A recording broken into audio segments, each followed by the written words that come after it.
थाहा छ, इतिहास कहिले पनि साँच्चै मर्दैन। यसका घटनाहरू, खास गरी दोस्रो विश्वयुद्ध जस्ता ठूल्ठूला घटनाहरू, तिनको छाया आज पनि हाम्रो संसारमा परिरहेको छ। आज हामी तिनै प्रतिध्वनिहरूको खोजी गर्नेछौँ र बुझ्ने प्रयास गर्नेछौँ कि ती घटनाहरूले हाम्रो वर्तमान र भविष्यलाई कसरी असर गरिरहेका छन्। सोच्नुहोस् त, 80 वर्षभन्दा बढी भइसक्यो, तर त्यो महायुद्धले कोरेको सिमाना र बनाएको नियममा आजको विश्व कि त टिकेको छ कि त भत्किँदैछ। आखिर यस्तो किन? आउनुहोस् यसको जवाफ खोज्दै जाउँ। हामीलाई लाग्छ होला कि हाम्रो संसार शान्तिपूर्ण छ, तर त्यो एउटा भ्रम मात्र हो। युक्रेनमा भइरहेको युद्धले हामीलाई हरेक दिन एउटा तीतो सत्य सम्झाइरहेको छ।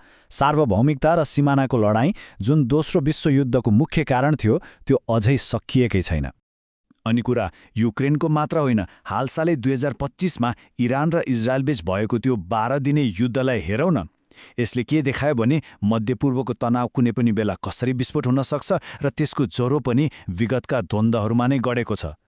यी त केही उदाहरण मात्र हुन्। यस्ता द्वन्द्वहरूले दोस्रो विश्वयुद्धपछि शान्तिका लागि भनेर बनाइएका विश्वव्यापी संस्थाहरूको औचित्यमाथि नै ठूलो प्रश्न उठाएका छन्। के ती संरचनाहरू अब साँच्चै काम नलाग्ने भइसकेका हुन् त? ल, अब अलिकति गहिराईमा जाउँ है। आजको संसारलाई राम्ररी बुझ्न हामीले पहिलो विश्वयुद्धको अन्त्यतिर फर्कनै पर्छ, किनभने दोस्रो विश्वयुद्धको बिउ त्यही रोपिएको थियो।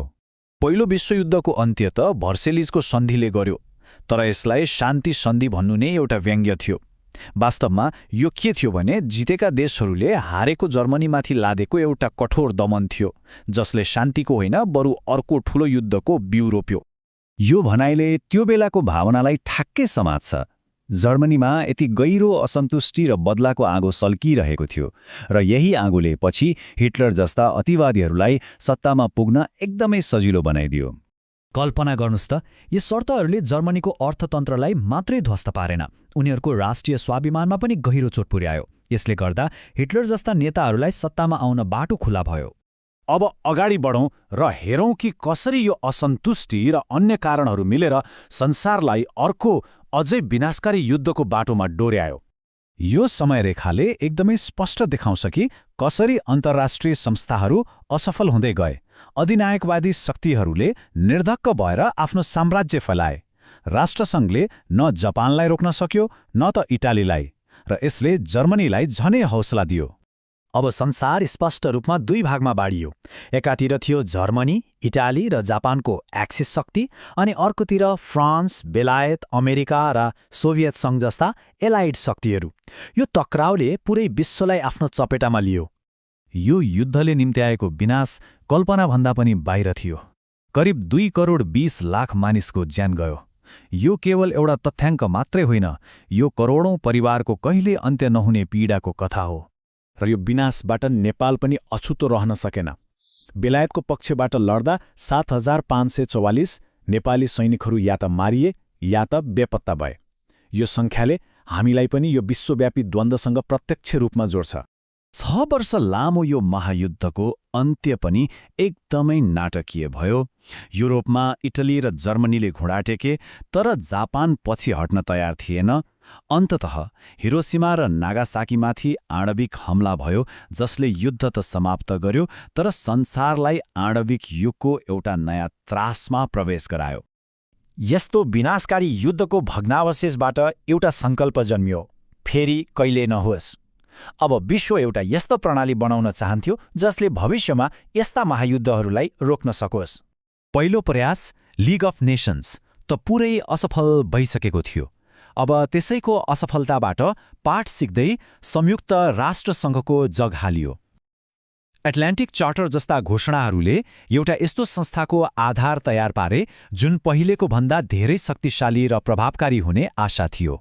संयुक्त राष्ट्रसङ्घको बडापत्र वास्तवमा दोस्रो विश्वयुद्ध निम्त्याउने हरेक असफलताको प्रत्यक्ष जवाफ थियो।